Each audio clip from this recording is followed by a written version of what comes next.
Just wait.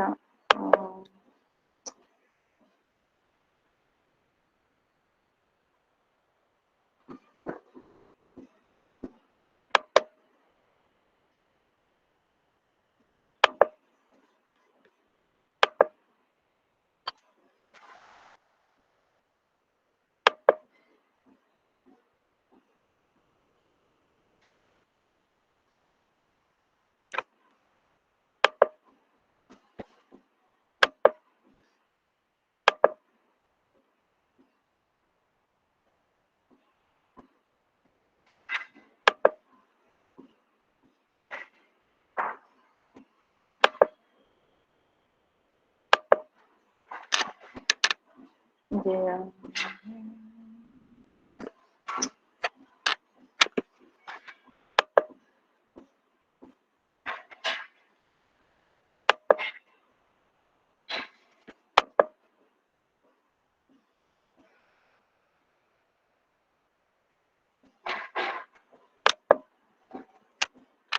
Yeah. Different. Characteristics of fundamental rights of the Indian Constitution that already is studied. So, fundamental rights are classified and categorized under the six categories: right to equality and right to freedom, right against exploitation, right to freedom of religion, cultural and educational rights, right to constitutional remedy. So, इसमें से right to equality and right to freedom we studied in the last lecture in detail. Right to equality total 14 to 18 articles में जो explain किया है, तो हम लोग ने आर्टिकल 14 में क्या है, 15 16 17 18 पांचों आर्टिकल में क्या क्या राइट दिया है to achieve the right to equality, all that we studied. Again right to freedom में 19 to 22 articles are there, 19 20 21 22 articles. So all that we studied. जो आज हम लोग को स्टार्ट करना है, right against exploitation, right to freedom of religion, cultural and educational rights, and right to the constitutional remedy. तो ये जो चार बाकी है जो वो आज हम लोग को स्टडी करना है. तो राइट टू एक्सप्लॉयटेशन.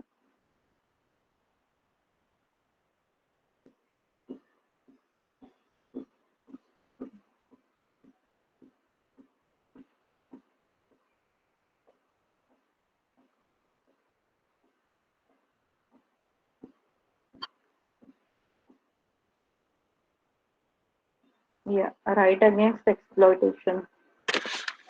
जो रिमेनिंग चार है वो हम लोग को स्टडी करना है.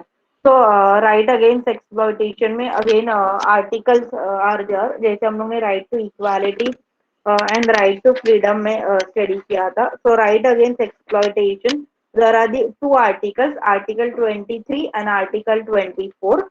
Article 23 is giving right against the prohibition of human trafficking and the beggar. तो जो ह्यूमन ट्रैफिकिंग एंड बेगर है उनके अगेंस्ट उनको प्रोटेक्शन देने के लिए, वो ह्यूमन ट्रैफिकिंग एंड बेगर्स को जो भी एक्सप्लॉयटेशन हो रहा है उसको प्रोटेक्ट करने के लिए ये आर्टिकल 23 फ्रेम किया था against the right against exploitation. So to abolish the trafficking in human being as well as beggar and other similar activities like the forced laborer, mean जबरदस्ती काम करवा के लेना. जो छोटे बच्चे हैं देखो, जो 14 एज के भी नीचे है उन लोग को किसी अनऑर्गेनाइज वर्क में लगाना, उनके पास से काम करके लेना, उनको प्रॉपर वेजेस नहीं देना. Trafficking means exploitation of the human being. तो ऑल दीज जो है बेगर्स है, तो उनके अगेंस्ट जाने के लिए, बेगर क्या है, लैंडलॉर्ड जमींदार, तो उनके थ्रू तुम लोग ने सुना रहेगा जो लोगों को काम पे लगाया जाता था बट उनको एज अ पर्टिकुलर सैलरी या वेजेस नहीं मिल रहा था, एज वेल एज उनको जो sufficient amount of food necessary है टू सर्वाइव वो भी नहीं दिया जाता. तो ये सारे टाइप का एक्सप्लॉयटेशन रोकने के लिए आर्टिकल 23 वेर कॉन्स्टिट्यूशन में फ्रेम किया गया था.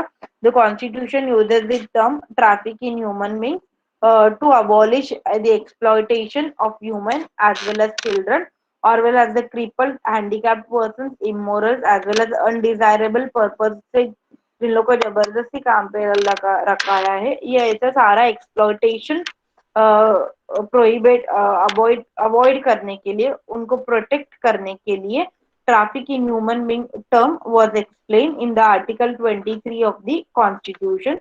Again, Article 24 also explain in the right against exploitation में here prohibition of the child labor. जैसे मैंने एग्जांपल दिया था the age children below the age of a 14, जिनका ए 14 एज कंप्लीट नहीं हुआ है, उनको जबरदस्ती काम पे लगाया जाना, अनऑर्गेनाइज वर्क में, हजार्डस इंडस्ट्रीज में, केमिकल इंडस्ट्रीज में which is harmful for their health also. तो ऐसे आर्टिकल 24 के अगेन चाइल्ड लेबरर्स को प्रोहिबिट पूरी तरह हटाने के लिए एंड वो बच्चों को प्रोटेक्ट करने के लिए गवर्नमेंट ने prohibition of child labour act article 24 के अंदर फ्रेम किया था। So again this the farmers of the constitution, sorry, the framers of the constitution were of the view that the children are not abused and that they are not forced for any economic condition to do work without under the certain age। तो either उनका economic condition strong नहीं है फिर भी उनको ऐसे जगह पे काम नहीं करना चाहिए जिनका एज 14 से भी कम है, मीन्स जो चिल्ड्रन से उनको ऐसे जगह पे काम नहीं करना चाहिए जो उनके हेल्थ के लिए मेंटालिटी के लिए harmful रहेगा। So children should be given opportunity to develop their health as well as education, freedom and dignity। तो उसके जगह पे उन लोग को क्या ऐसे फैसिलिटीज देना चाहिए जिसकी वजह से उनका एजुकेशन लिटरेसी रेट बढ़ेगा, they will get the opportunity to develop their health as well as the mental condition, health and mental condition develop करने के लिए prohibition of child labour government ने एक्ट पास किया था। As well as article 51 also government ने वहां पे impose किया था। अंडर द आर्टिकल 51 में गवर्नमेंट ने ये बताया था कि each and every parent is responsible for the care of the child at the, जो भी उनका बच्चा है जो भी चाइल्ड है उसके केयर के लिए वो रिस्पॉन्सिबल रहेंगे। तो उसका कंप्लीट एजुकेशन कैसे हो सकता है, उसका सफिशिएंट अमाउंट ऑफ फूड, उसका हेल्थ फैसिलिटीज, मेंटल स्टेट, उसका डेवलप करने के लिए पेरेंट्स आर रिस्पॉन्सिबल है। तो पेरेंट्स का रिस्पॉन्सिबिलिटी है कि अपने चाइल्ड को जो भी है basic needs as well as sufficient education provide करना। जस्ट वेट है क्या होता है। Okay, next is the right to freedom of religion.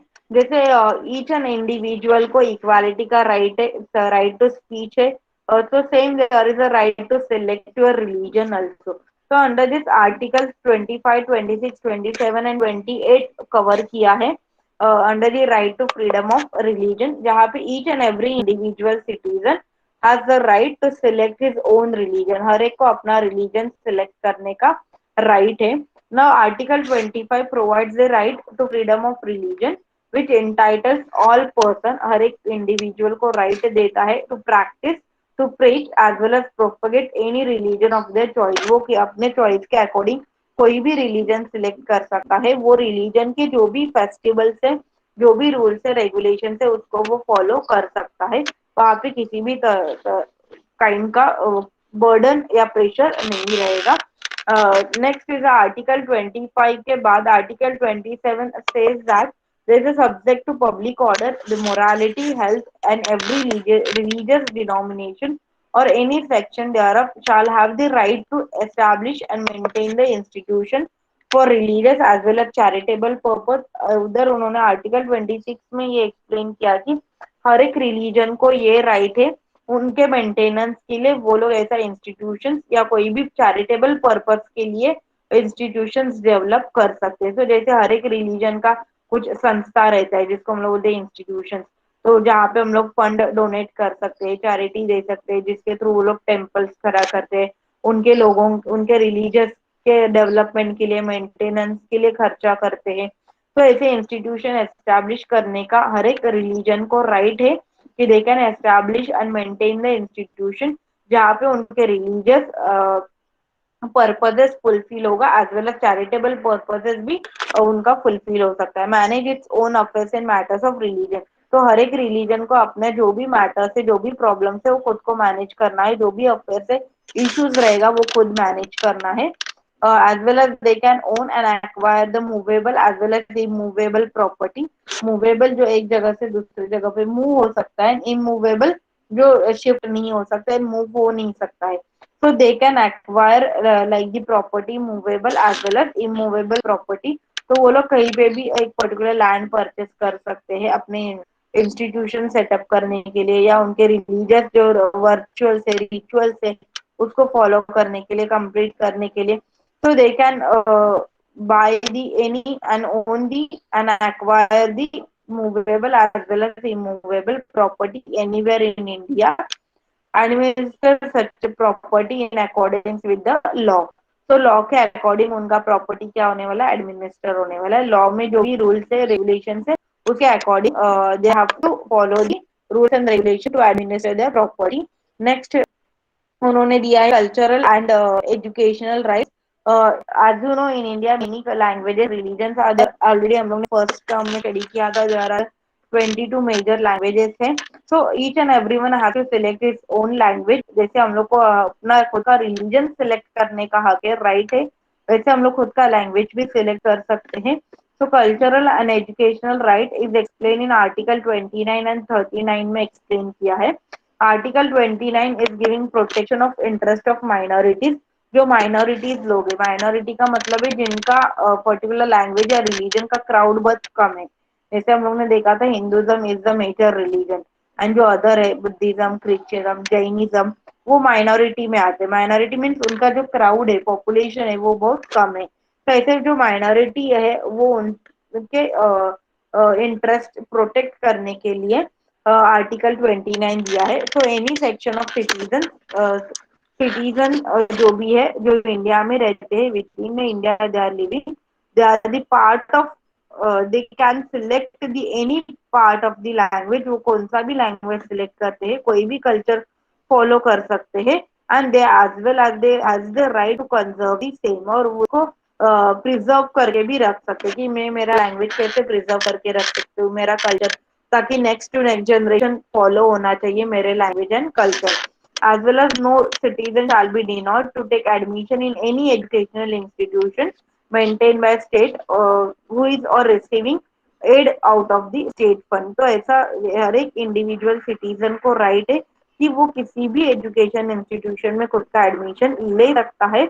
Instead of any religion, caste या लैंग्वेज नहीं देखा जाएगा, जो भी उसका एलिजिबिलिटी है वो फुलफिल रहेगा, तो वो किसी भी इंस्टीट्यूशन में, किसी भी एजुकेशनल इंस्टीट्यूशन में एडमिशन ले सकता है। Article 30 is state explaining that all the minorities means जो इनका रिलीजन क्राउड कम है, ऐसे minorities whether based on religion और लैंग्वेज, तो वो रिलीजन के ऊपर बेस्ड हो या लैंग्वेज के ऊपर बेस्ड हो, वो सारे माइनॉरिटीज को राइट है कि they can establish and administer the educational institution of their choice.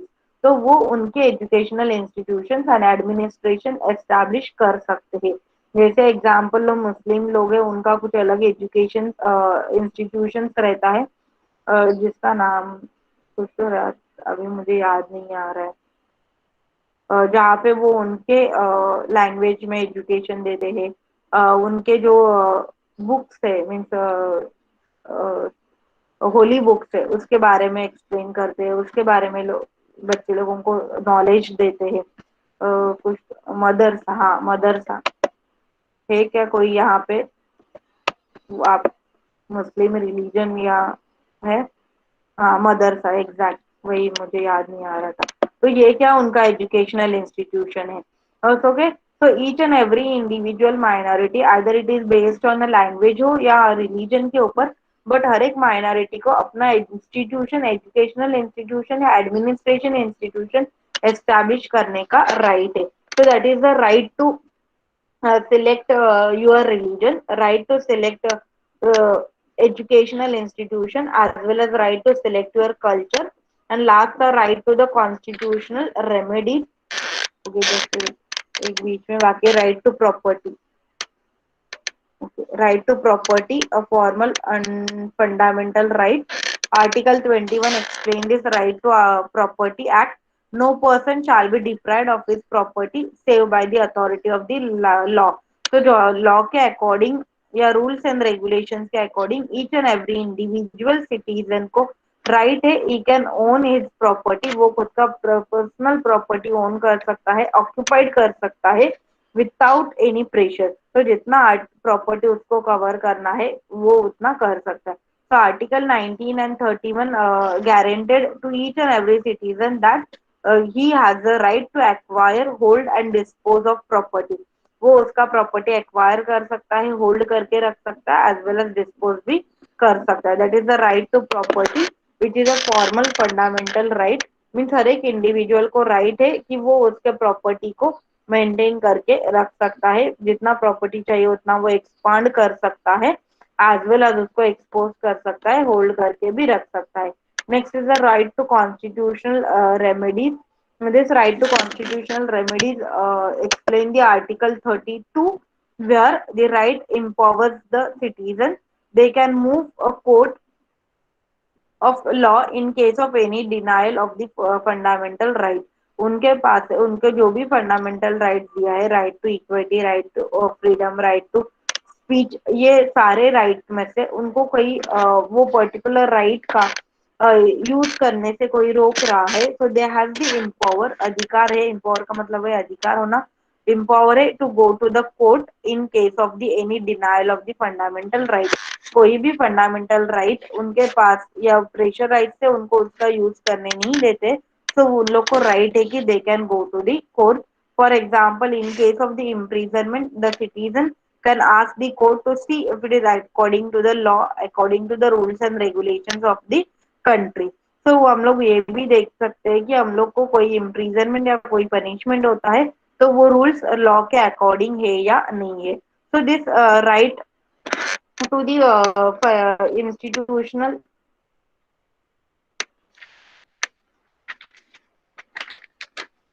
right to constitutional remedy is saying that each and everyone can right of mandamus is issued by the Supreme Court, right of prohibition as well as criterion are issued by the higher court, and the right of quo warrantia to deal with anyone whose position is thereby to be outset। तो ये सारे constitutional right में आता है, constitutional remedies. In short कोई भी आप के जो भी राइट्स दिए हैं, right to equality, right to education और राइट टू स्पीच हो, उसमें से कोई भी आपके राइट्स को रोक रहा है, आपको उसको यूज करने से डिनाई कर रहा है, तो आप उसके अगेंस्ट कोर्ट में जा सकते, सुप्रीम कोर्ट में जा सकते। So that is the all rights, fundamental rights.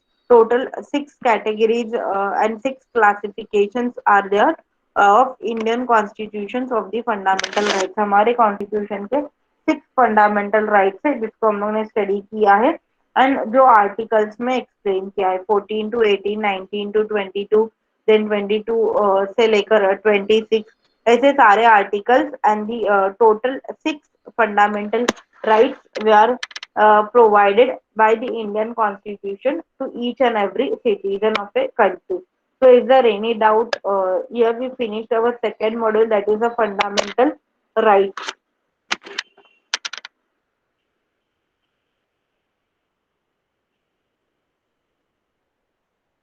Is there any doubt?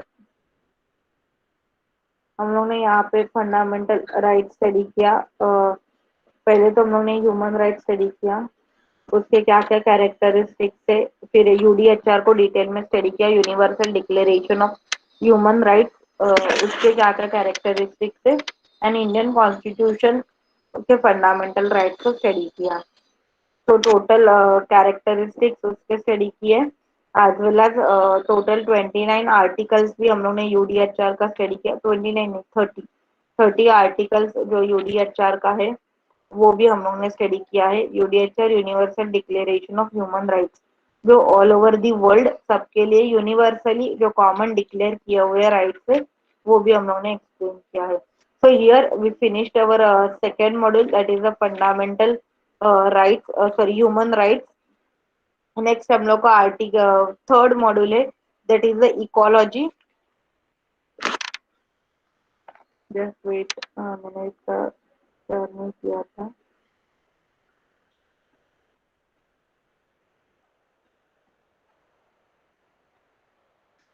Ecology, it is related to the science but study करने के लिए इंटरेस्टिंग है थोड़ा, क्यों? क्योंकि ये जो फंडामेंटल राइट्स एंड ऑल हम लोग को जैसे कॉमन है, थोड़ा बहुत उसका इंफॉर्मेशन ज्यादातर हमारे पास रहता है, बट ये इकोलॉजी इंटरेस्टिंग है क्योंकि हम लोग ने अभी तक उसको स्टडी इतना डिटेल में नहीं किया है, जो हम लोग को इसको डिटेल में स्टडी करना है। Ecology means what, concept of ecology meaning study करना, इकोसिस्टम को स्टडी करना है हम लोग को।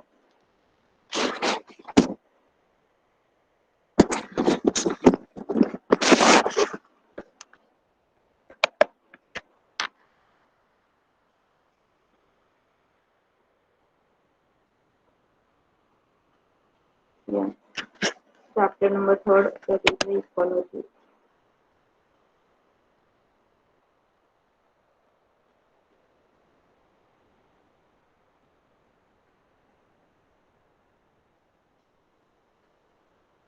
और देखो क्या क्या हम लोग को स्टडी करना है, important concept of environment and ecology.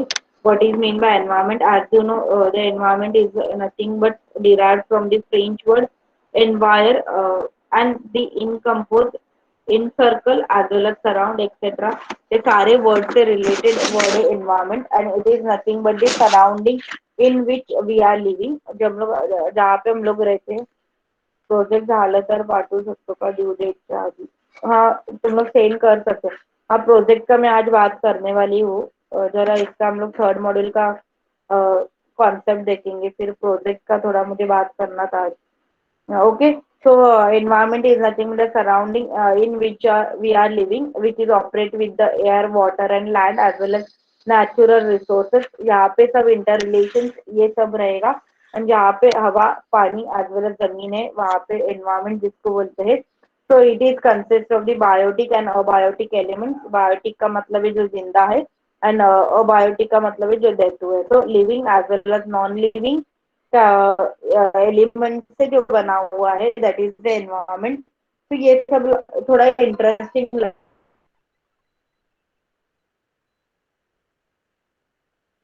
लगता है मुझे एनवायरमेंट स्टडी करना। तो उसके कंपोनेंट्स हम लोग स्टडी करेंगे। एनवायरमेंट के दो कंपोनेंट है, एक तो नेचुरल कंपोनेंट एंड एक तो ह्यूमन कंपोनेंट। तो ह्यूमन कंपोनेंट क्या है? हम सब लोग। एंड नेचुरल कंपोनेंट क्या है? एयर, वाटर, लैंड लाइफ, ये सारे एयर कंपोनेंट, नेचुरल कंपोनेंट है। एटमॉस्फेयर, बायोस्फीयर, लिथोस्फीयर, हाइड्रोस्फीयर, वो हमको स्टडी करना है। देन हमको इकोलॉजी स्टडी करना है। What is mean bye ecology? Natural and human component के बाद इकोलॉजी को स्टडी करने के बाद what is the discipline of ecology, वो स्टडी करेंगे। टाइप्स ऑफ इकोलॉजी हम लोग को स्टडी करना है। तो सारे टाइप्स ऑफ इकोलॉजी हम लोग स्टडी करेंगे। फिर हम लोग को एनवायरमेंट एंड इकोलॉजी स्टडी करना है, how it is related, environment and ecology.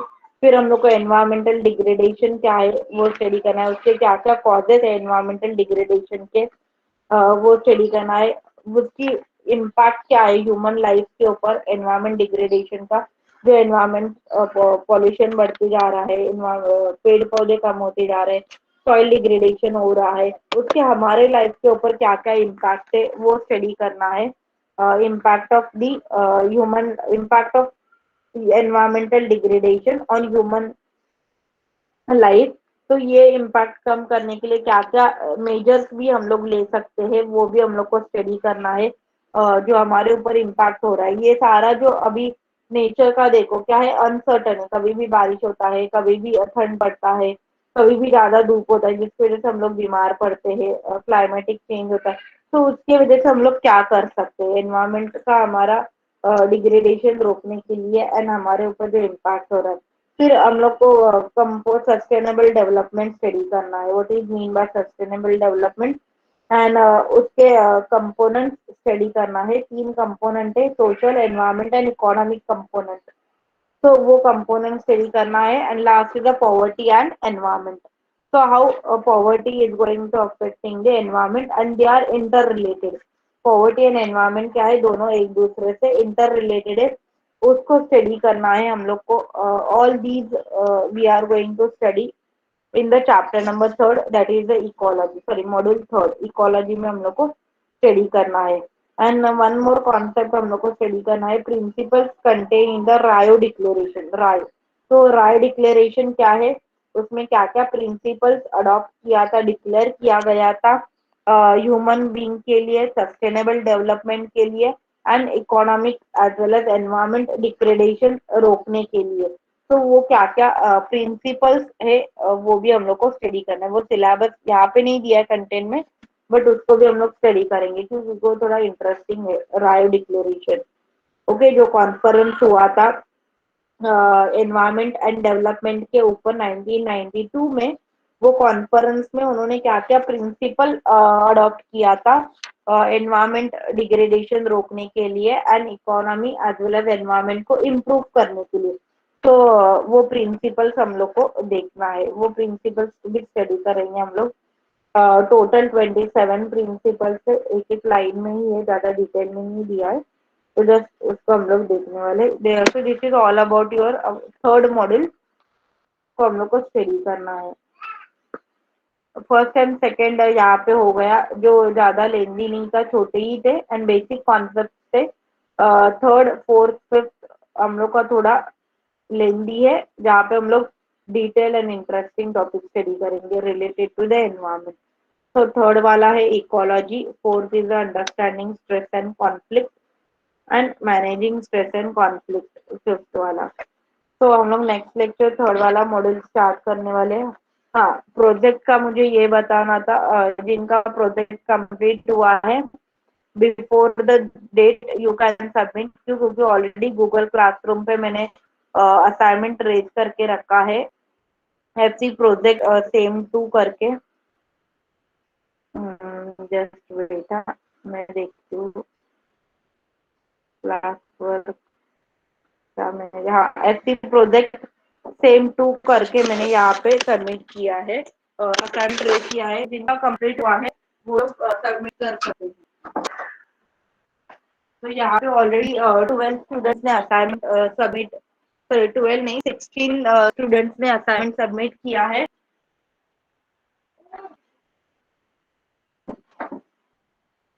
And it is compulsory for each and everyone to submit it on a Google Classroom only, क्योंकि it is easy for us, क्योंकि वो recording भी अच्छा होता है, आपका रोल नंबर वाइज आता है, आप व्हाट्सएप पे सबमिट करते हो तो कैसे बहुत सारा पीडीएफ फाइल आता है,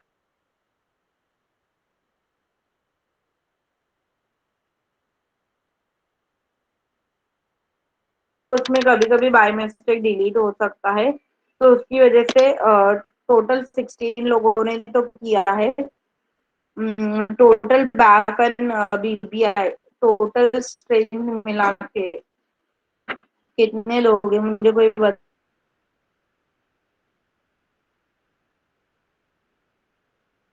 सकता है क्या?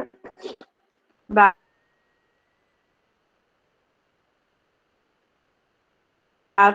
का तो 120 है ना, और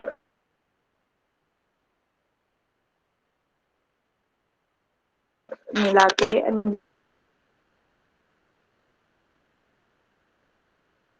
बीबीआई का कितना है?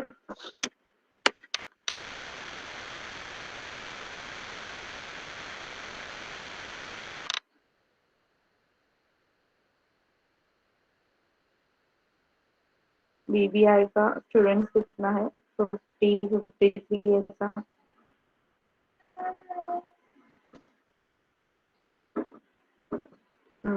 बीबीआई का स्ट्रेंथ कितना है? कोई है क्या बीबीआई वाले में? पता है आपको? बताओ जरा।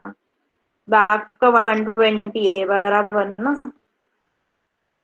बीबीआई का कितना है? नहीं आइडिया किसी को? ठीक है, चलेगा, कोई इशू नहीं।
हेलो। हेलो। ऑडिबल। आवाज आ रहा है मेरा?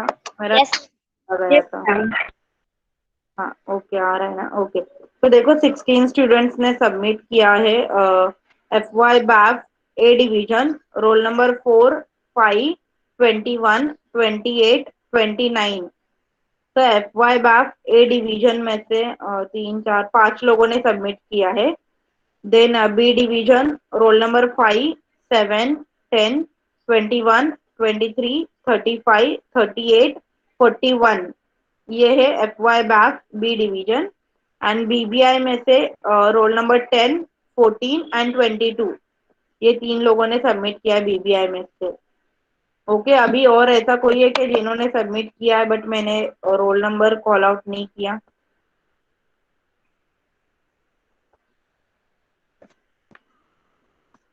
सब लोग ने किया है ना सबमिट? सॉरी मैम, मैंने भी किया है। 23, ओके, जस्ट वेट, 8023। एक एक मिनट, एक मिनट। अ,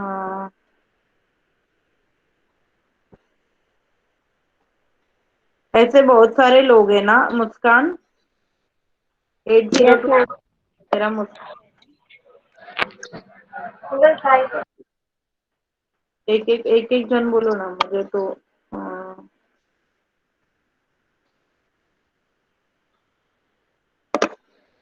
मुस्कान, तूने कहाँ पे किया है? FC project Google same to classroom पे के किया अंदर। है तूने? हाँ, तेरा यहाँ पे नहीं है FC प्रोजेक्ट सेम टू में तो। BBI में 10, 14, 22। एक मिनट, हाँ।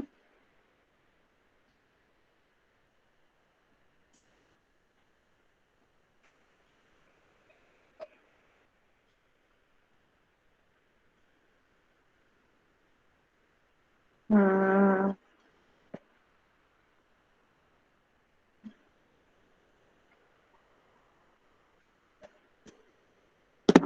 ओके मुस्कान, तेरा ना मुझे यहाँ पे मैसेज पे दिख रहा है अटैचमेंट, बट यहाँ पे नहीं दिख रहा था। जो लिस्ट आता ना, पूरा लिस्ट में नहीं दिख रहा था।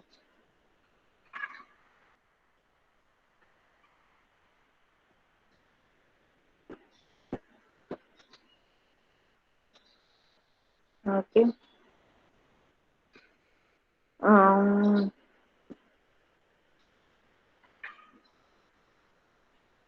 ओके, ठीक है, आ गया है तेरा 23 also।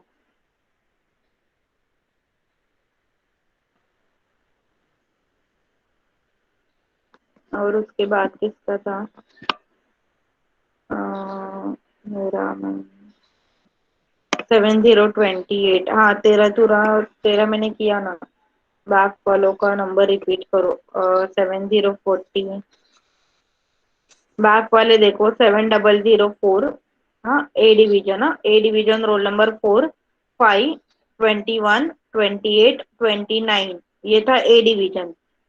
बी डिवीजन में रोल नंबर 5, 7, 10, 21, 23, 35, 38, 41। ये था बी डिवीजन का। BBI का 10, 14, 22, 23 मुस्कान का भी है।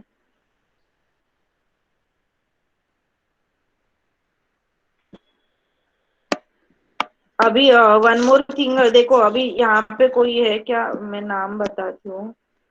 अ, जिन्होंने रोल नंबर नहीं डाला, मैंने लास्ट टाइम भी बोला था आपको, गूगल क्लासरूम पे आप आपका रोल नंबर डालो। नाम और रोल नंबर दोनों रहेगा तो भी चलेगा। बहुत ऐश्वर्या, ऐश्वर्या धुरी, ये यहाँ पे ऐश्वर्या,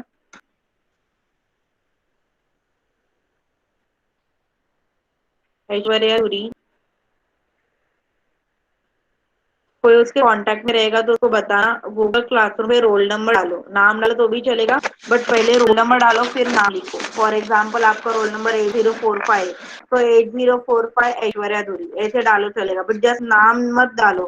ताकि फिर रोल नंबर पता नहीं चलता, इतने बड़े लिस्ट में नाम कैसे देखते बैठेंगे ना। आशिफा शेख, अशीफा को भी बता देना, अशीफा शेख, आयुष कितने, ये सब लोगों ने सिर्फ नाम डाला है, रोल नंबर डाला ही नहीं। हर्ष, तनुजा, धुमाल, वैष्णवी जाधव, विकास मौर्य, ओमकार जंगम, साहिल शिंगे, ये सब लोगों को बोलो कि पहले तो वहां पे रोल नंबर डालो, नाम मत डालो, रोल नंबर डालो। समझा?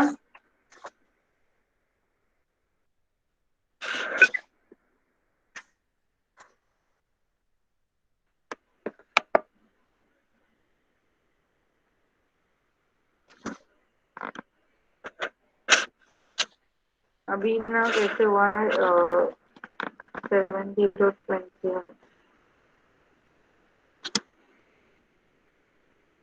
बहुत लोग, सारे लोग ना कमेंट करके असाइनमेंट सेंड करते हैं ना, डन मैम, प्रोजेक्ट डन करके।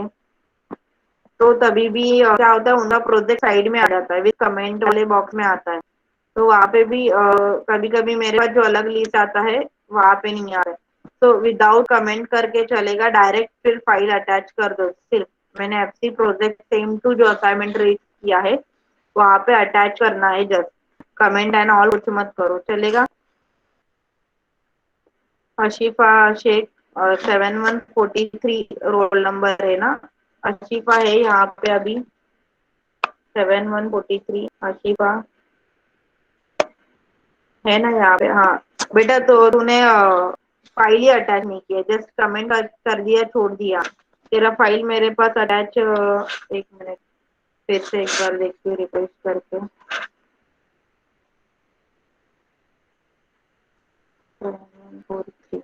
हाँ देख, तेरा है ही नहीं। धनुजा ने देखो अभी किया, धनुजा। बेटा तेरा मैंने क्या बोला, नाम की जगह पे रोल नंबर, 7013, ओके। सेवन नाम में ही लिखा है ना, तो नाम की जगह पे रोल नंबर डालो। हाँ आशिफा, किया है अब तक, ओके। सबमिट नहीं किया है क्या तूने? डन मैम करके मैं तेरा कमेंट आया, इसलिए कोई भी लोग ना कमेंट मत करो, जस्ट सबमिट कर दो, अटैच करो, दैट्स इट। ओके, कमेंट मत करो। 7143।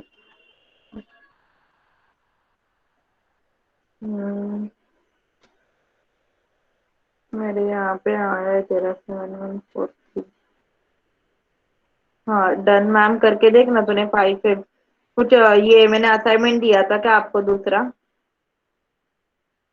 प्रोजेक्ट छोड़ के तो मैंने आपको नहीं कुछ असाइनमेंट दिया है, 5 फरवरी को दिया था क्या कुछ? नहीं ना?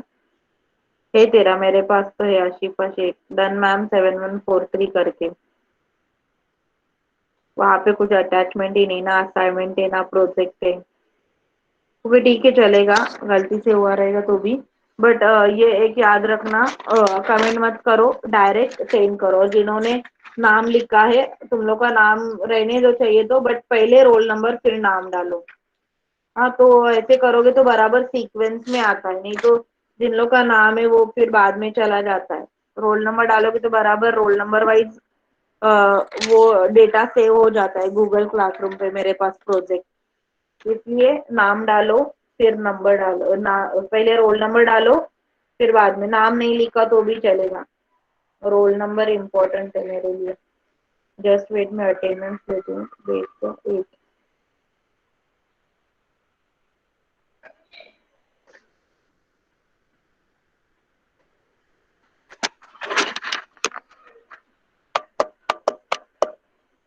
7013 आया क्या? मैंने बोला था क्या रोल नंबर? आप लोगों ने ध्यान नहीं दिया क्या? मैंने रोल नंबर को तो कॉल आउट किया रहेगा तो आया रहेगा। अभी किया है क्या सबमिट?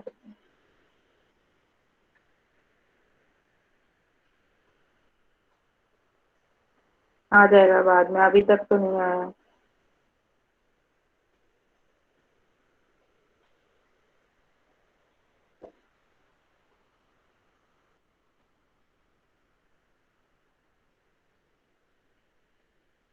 मेरा भी नेट स्लो है ना, आ जाएगा, उसका कोई टेंशन नहीं है। हम लोग का लास्ट डेट क्या है, 15 फेब है ना? तनुजा धुमाल, हाँ तनुजा का हाँ, नाम से आया, देख मैंने बोला ना, नाम इसलिए मत डालो। हाँ, 7013 है ना तेरा, ओके आया तनुजा, इसलिए ने बोला नाम मत डालो। हाँ, रोल नंबर डालो।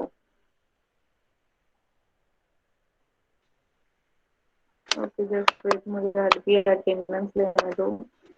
बैक 2 3 10 13 18 20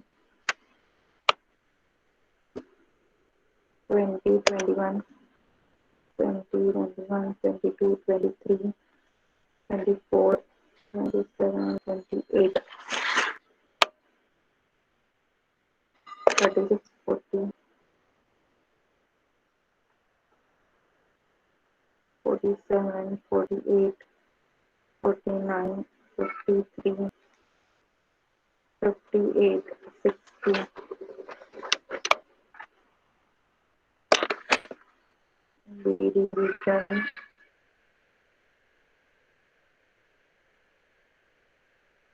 4 8 9 10 11। आज नंबर ऑफ स्टूडेंट्स कम है क्यों?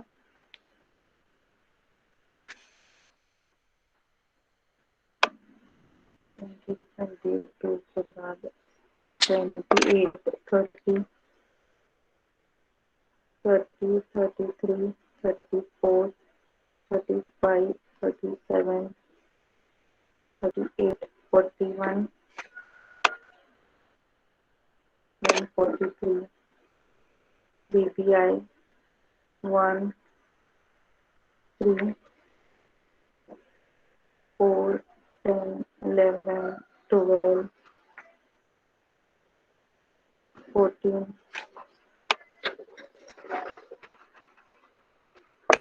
15 20 22 24 28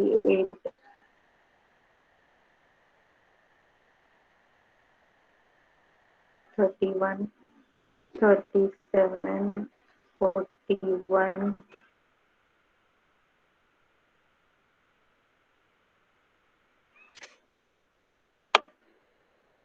43 45